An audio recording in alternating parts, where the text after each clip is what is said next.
বাড়িতে পোষা বিড়ালের জনসংখ্যা নিয়ন্ত্রণের জন্য অপারেশন বা স্প্রে করা জায়েজ হবে কি না? বিড়ালের লালাও কি নাপাক? আমি একটি বিড়াল পুষি, তার দুটি বাচ্চা হয়েছে, এখন 3টি বিড়াল পোষা আমার জন্য সমস্যা। এক্ষেত্রে আমি বিড়ালের বাচ্চাগুলো দূরে কোথাও রেখে আসলে গুনাহ হবে কি? আমি নিয়মিত বিড়াল পুষি। পোষা বিড়ালের মৃত্যুতে আমার খুব মন খারাপ হয়। কখনো আল্লাহর কাছে দোয়া করি যেন বিড়ালটাকে জান্নাতে ফিরে পাই। পশু পাখির ব্যাপারে এই ধরনের দোয়া করা জায়েজ কিনা?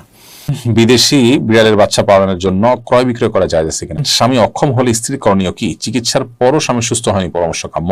নাপাক অবস্থায় শরীরের ঘাম পোশাকে লাগলে কি পোশাক নাপাক হয়ে যাবে? সংসার জীবনে স্ত্রীর সাথে ঝগড়া বিবাদ লেগেই থাকে, কি করতে পারি? জন্মবারে হাতের নখ চুল কাটা যাবে না, একথাটা কতটুকু শরীয়ত সম্মত? নামাজে ভুলবশত ওয়াজিব ছুটে গেলে নামাজের অনেক পরে সেটি জানতে পারলে কি নামাজটি পুনরায় কাজা পড়তে হবে? আমার গোসল ফরজ হয়েছিল কিন্তু টের না পেয়ে আমি নামাজ পড়ে ফেলেছি, এরপর টের পেয়েছি, এখন কি করব? যারা সিগারেট খায় তাদের পিছনে নামাজ হবে কিনা? ফজরের নামাজ পড়ে আমি ঘুমিয়ে পড়ি, এতে কি আমি গুনাহগার হব? একজন মহিলার স্বামী মারা যাওয়ার পর আবার অন্য জায়গায় বিয়ে হয়ে গেলে সেই মহিলা কি আগের স্বামীর সম্পত্তির অংশ পাবে? আমি নিয়মিত বিড়াল পুষি। পোষা বিড়ালের মৃত্যুতে আমার খুব মন খারাপ হয়। কখনো আল্লাহর কাছে দোয়া করি যেন বিড়ালটাকে জান্নাতে ফিরে পাই। পশু পাখির ব্যাপারে এই ধরনের দোয়া করা জায়েজ কি না? দেখুন, বিড়াল এটা আমাদের ঘরে পালিত হয়, আমাদের আদরে যত্নে এরকম একটি আপনার প্রাণী এটি, এবং অন্য যে কোনো প্রাণী যার সাথে আপনার খুব বেশি মাখামাখি আছে এবং শরীর দৃষ্টিকোণ থেকে সেখানে না জায়েজ কিছু নাই, তো সেক্ষেত্রে এটার প্রতি ভালোবাসা হওয়া, সিম্পেথি হওয়া দোষে কিছু নয়। এবং কিয়ামতের ময়দানে আল্লাহ রাব্বুল আলামিন আপনাকে যেন এই বিড়ালটাকে যেন আপনার কাছে ফিরে দেয়, এরকম আশা আপনি করতে পারেন। এটা কোনো অন্যায্য বা কোনো হারাম বা নাজায়েজ কোনো আশা নয়। তবে এটা ঠিক যে দুনিয়ার পশু পাখি যারা আছে আল্লাহ তাআলা তাদেরকে কিয়ামতের ময়দানে সৃষ্টি করবেন এবং প্রত্যেকে তাদের প্রাপ্য বুঝে পাওয়ার পর আল্লাহর নির্দেশে মাটির সাথে মিশে যাবেন। পশু পাখির প্রতি ভালোবাসা, সিম্পেথি এটা মন্দ কিছু নয়, কিন্তু আপনি এই ভালোবাসার কারণে আতিশয্যে শরিয়ার সীমা লঙ্ঘন যেন না হয় সেটি খেয়াল করবেন। বাকি জান্নাতে যেন ফিরে পান সেই আশাটা আপনি আল্লাহর কাছে করতেই পারেন। যদিও হাদিস থেকে বোঝা যায় যে তারা কিয়ামতের ময়দানে তাদের পারস্পরিক যে একজন অন্যজনের উপরে যদি কোনো জুলুম অবিচার করে থাকে সেটার বিচার করার পর তাদেরকে আল্লাহ বলবেন যে কুনু তুরাবা, তোমরা মাটি হয়ে যায়, তখন তারা মাটি হয়ে যাবে। অতএব এই হাদিসের আলোকে আপনার বিড়াল আপনার কাছে জান্নাতে যাবে সেই সম্ভাবনা ক্ষীণ। কিন্তু এরকম দোয়া আপনি আল্লাহর কাছে যদি করেন সেটা কোনো অন্যায্য বা হারামের বিষয়ে চাওয়া হবে, অন্যায় বিষয়ে চাওয়া হবে, ব্যাপারটি সেরকম নয়। আমি একটি বিড়াল পুষি, তার দুটি বাচ্চা হয়েছে, এখন 3টি বিড়াল পোষা আমার জন্য সমস্যা। এক্ষেত্রে আমি বিড়ালের বাচ্চাগুলো দূরে কোথাও রেখে আসলে গুনাহ হবে কি? আপনার বিড়ালের বাচ্চাগুলো যদি অন্য কাউকে দিতে পারেন সেটা সবচেয়ে উত্তম, যাতে করে সেগুলো কোনো প্রকার ক্ষতির মুখে না পড়ে। আর যদি এমন কোনো জায়গায় রেখে আসে যেখানে তারা চলে পুরে খেতে পারবে, বিশেষ কোনো বিপদ পড়বে না, তাহলে সেটাও আপনি করতে পারেন। কিন্তু আপনি নিশ্চিত বিপদের মুখে তাদেরকে ঠেলে দেওয়াটা উচিত হবে না। আপনি যদি জানেন যে এখানে দিলেই একটু পরেই কুকুর এসে নিয়ে যাবে, ছেড়ে ফুড়ে খাবে, তাদেরকে তার একটা করাটা উচিত না। বরং আপনাকে সবর করে অন্তত আত্মরক্ষা করার মতো হয়ে গেছে তারা, তখন তাদেরকে আপনি নিরাপদ মনে করছেন তুলনামূলক কোনো জায়গায় ছেড়ে দিয়ে আসবেন। জারিফা জান্নাত, বিড়ালের লালাও কি নাপাক আপনি জানতে চেয়েছেন? না, বিড়াল লালা নাপাক নয়। তবে বিড়ালের লালা যদি কোনো খাবার ইত্যাদিতে পড়ে সেটা আপনার সেটাকে মাকরুহ বলেছেন ওলামা ইকরাম, অনেকে অনেক ফোকা একরাম মাকরুহ বলেছেন। নবী করিম সাল্লাল্লাহু আলাইহি ওয়াসাল্লাম বিড়াল সম্পর্কে অবশ্য বলেছেন যে বিড়াল তোমাদের বাসা বাড়িতে থাকে, তোমার সাথে উঠা বসা করে, অতএব বিড়ালের লালা অবশ্যই নাপাক নয়। এরপরে সার্জিনা সুলতান আপনি লিখেছেন, বাড়িতে পোষা বিড়ালের জনসংখ্যা নিয়ন্ত্রণের জন্য অপারেশন বা স্প্রে করা জায়েজ হবে কি না? দেখুন, পোষা বিড়াল এটার জন্ম নিয়ন্ত্রণ যদি করতে হয় সেক্ষেত্রে প্রথম কথা হলো যে মানুষের জন্য জন্ম নিয়ন্ত্রণের বিষয়টি আর এই পশুর জন্য জন্ম নিয়ন্ত্রণের ব্যাপারটি এক নয়। দ্বিতীয় কথা হলো যে এক্ষেত্রেও পশু ক্ষতিগ্রস্ত হবে এরকম আশঙ্কা যদি না থাকে, তাহলে সেক্ষেত্রে এর যে শরঈ নীতিমালা আছে সেই নীতিমালা অবলম্বন করে সেটি করা যেতে পারে।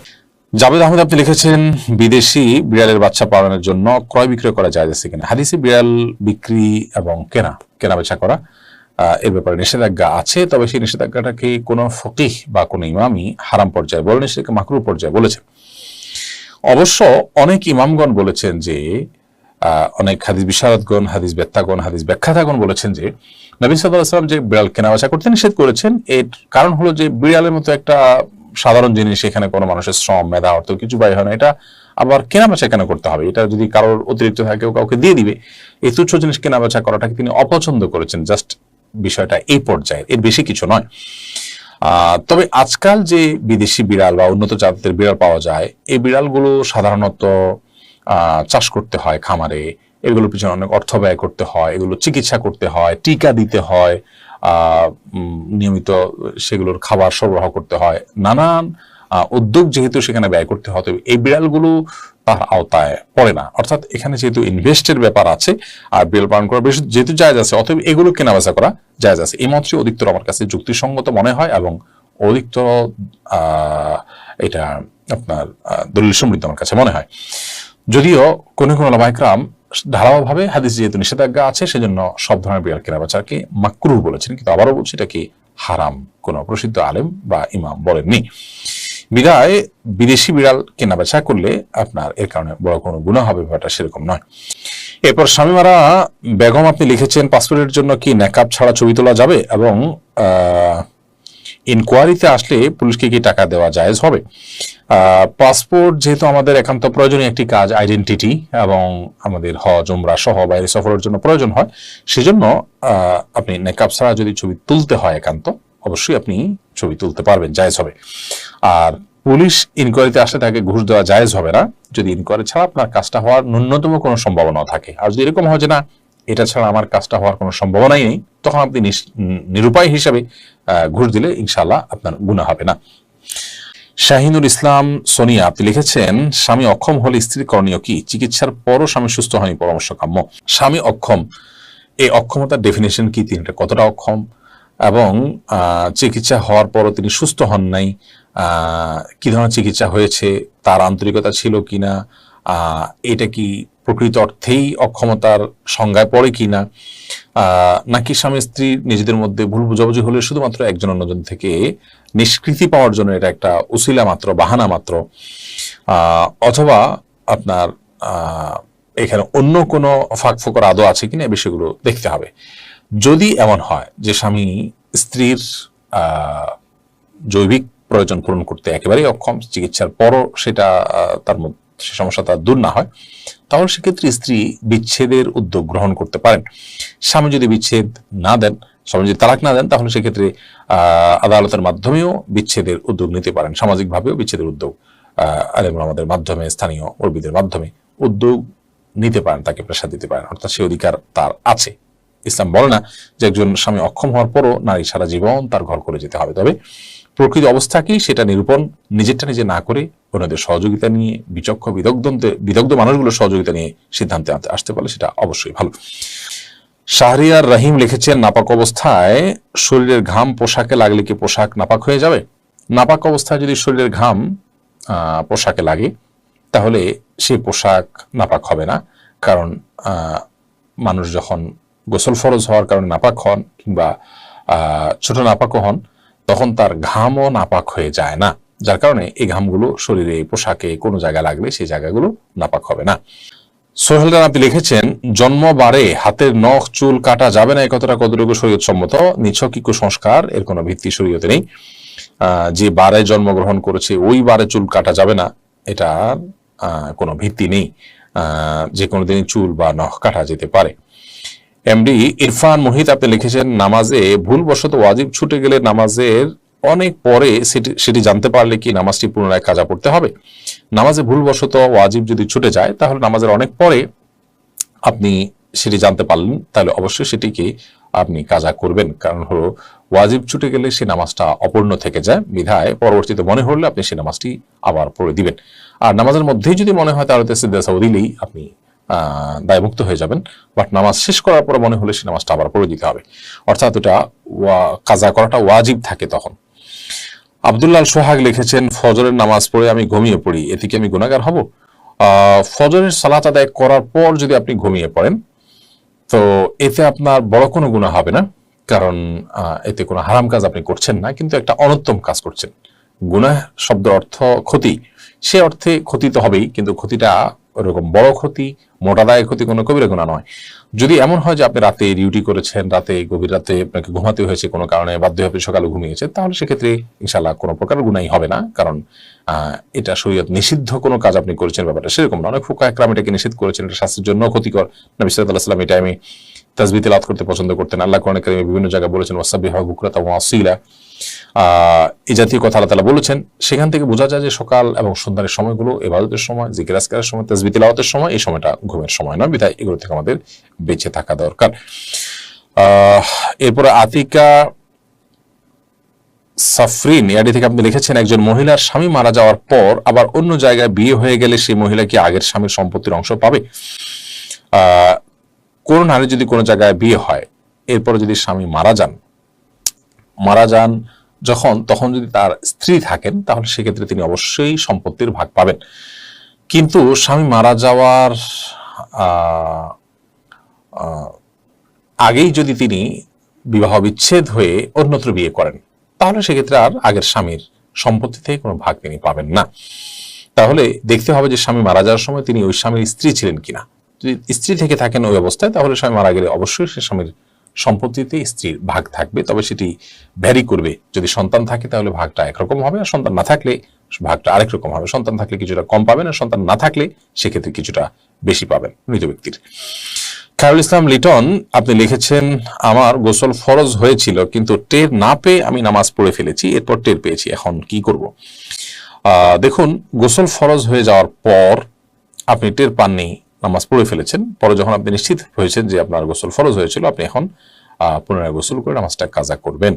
এমবিক বলছেন আপনি লিখেছেন, যারা সিগারেট খায় তাদের পিছনে নামাজ হবে কিনা? যারা ধূমপান করে নিশ্চয়ই তারা ফাসিকের কাতারে পড়ে, তারা প্রকাশ্যে গুনাহে লিপ্ত, তাদের পিছনে নামাজ পড়লে নামাজ আদায় হয়ে যাবে, কিন্তু এরকম ব্যক্তিকে ইমাম নিযুক্ত করা গুনাহের কাজ, এবং এইরকম ব্যক্তির পিছনে নামাজ পড়াটা মাকরুহ।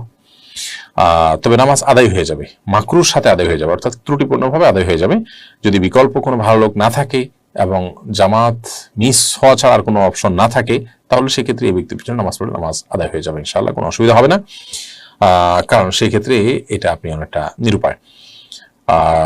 ইমাম সাহেব তার ছোটখাটো ভুল ভ্রান্তি আছে, এই অজুহাতে আপনি জামাতে নামাজ পড়লেন না, এই সুযোগ কিন্তু নেই। প্রয়োজন আপনি অন্য কারোর পিছনে নামাজ পড়বেন, আর একটু ভালো মানুষ পড়লে তার পিছনে নামাজ পড়বেন, অন্য মসজিদে যাবেন, কিন্তু আপনাকে জামাতে নামাজ পড়তে হবে।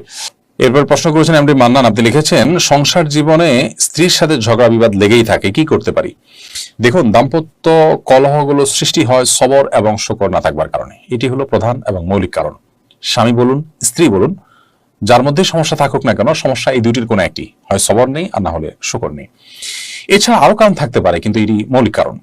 সবর এবং শুকর ছাড়া কখনো দাম্পত্য জীবনে সুখ শান্তি পাওয়া সম্ভব নয়। স্বামী বলুন আর স্ত্রী বলুন, উভয়কেই কোনো না কোনো ক্ষেত্রে ধৈর্য ধারণ করতে হয় এবং শুকর আদায় করার মানসিকতা থাকতে হয়। আপনি আপনার জীবনসঙ্গীর মধ্যে যে ত্রুটি দেখছেন, সেই ত্রুটি সত্ত্বেও আপনি ধৈর্য ধারণ করবেন, এটি আপনার কর্তব্য। আর এই ত্রুটির পাশাপাশি তার অনেক ভালো গুণ আছে, সেগুলো আপনি দেখবেন, সেটি আপনাকে সুখী করবে, সুখী দাম্পত্য জীবন উপহার দিবে। প্রিয় নবী সাল্লাল্লাহু আলাইহি সাল্লামের সহধর্মিণী উম্মুল মুমিনিন আয়েশা রাদিয়াল্লাহু তাআলা আনহা সম্পর্কে পর্যন্ত তার একটা মানবীয় দুর্বল দিকের কথা হাদিসে উঠে এসেছে, যে তার সবই ভালো ছিল, বয়স কম হওয়ার কারণে অনেক সময় আটা ইত্যাদি খামিরা করে রেখে দিতেন, সেগুলো মুরগি কিংবা ছাগল, গৃহপালিত যে পশু থাকে, মানুষ পালে ঘর বাড়িতে, এরকম কোনো কিছু এসে খেয়ে ফেলতো অনেক সময়, দাওয়াজেন আসছে হাদিসের ভাষায়। তো এখন এটা একটা সমস্যা। এখন এই সমস্যার কারণে নবী করিম সাল্লাল্লাহু আলাইহি ওয়াসাল্লামের সাথে তার কখনো ঝগড়া বিবাদ হয়েছে কিনা? এর উত্তর হলো, কখনো এরকম কোন ইস্যু নবী সাল্লাল্লাহু আলাইহি ওয়াসাল্লামের সাথে তার কখনো বিবাদ, বিতণ্ডা, বর্ষা, ঝগড়া যেটাকে আমরা বলি, এর কোনটি হয়নি। তার মানে স্ত্রী হিসেবে মানবিক দুর্বলতা কারো থাকতে পারে, স্বামী হিসাবে কারো দুর্বলতা থাকতে পারে, কারোর স্বামীর বা কারোর স্ত্রীর মধ্যে দুর্বলতার পরিমাণ বেশিও থাকতে পারে, কমও থাকতে পারে, হয়তো অন্য আরেকজন এর মধ্যে এটা নেই, কিন্তু তার মধ্যে আবার অনেক ভালো গুণ নিশ্চয়ই আছে। পৃথিবীতে এমন একটি মানুষ আল্লাহ সৃষ্টি করেন যার কোনো ভালো গুণ নেই, কোনো মানুষ এমন নাই যার কোনো ভালো গুণ নেই। আপনি আপনার জীবনসঙ্গীর যদি কোনো ভালো গুণ খুঁজে না পান, সেটা আপনার ত্রুটি। আর কিছু না থাকুক, তার শারীরিক অবয়বটা ভালো আছে, এটাও কি একটা শুকরিয়া আদায় করার জায়গা নয়? যে আমার স্বামী শারীরিকভাবে ফিট আছেন, সুস্থ আছেন। অনেকের স্বামী শারীরিকভাবে ফিট নন, অনেকের স্বামী মানসিক রোগী, আমার স্বামী অ্যাটলিস্ট মানসিক রোগী নন। কত শত বিষয় আমরা খুঁটে খুঁটে বের করতে পারবো যদি আমরা চেষ্টা করি যে আমার জীবনসঙ্গী তার কি ভালো গুণ আছে। তাহলে স্বামী বলুন, স্ত্রী বলুন, উভয়কেই কাজটি করতে হবে, সবর এবং শুকর। এটা ছাড়া দাম্পত্য জীবনের ঝগড়া বিবাদ কলহ এগুলো মেটানো সম্ভব নয়। আজকে আমাদের সমাজে যে বিবাহ বিচ্ছেদের হার বেড়ে চলেছে এবং সংসারগুলো ভেঙে খান খান হয়ে যাচ্ছে, এর মূল এবং প্রধান কারণ হলো যে আমরা দিন থেকে দূরে সরে যাচ্ছি। আমাদের মোরালিটি এবং নীতিনৈতিকতা, মূল্যবোধ এগুলো আমাদের থেকে হারিয়ে যাচ্ছে। এগুলো যত বেশি হারাবে ততই আমাদের দাম্পত্য জীবন কেন সার্বিক জীবনে অশান্তির ছায়া নেমে আসবে। বিধায় আল্লাহর দিকে আমাদেরকে ফিরে আসতে হবে এবং সবর অংশ করে চর্চা বাড়াতে হবে।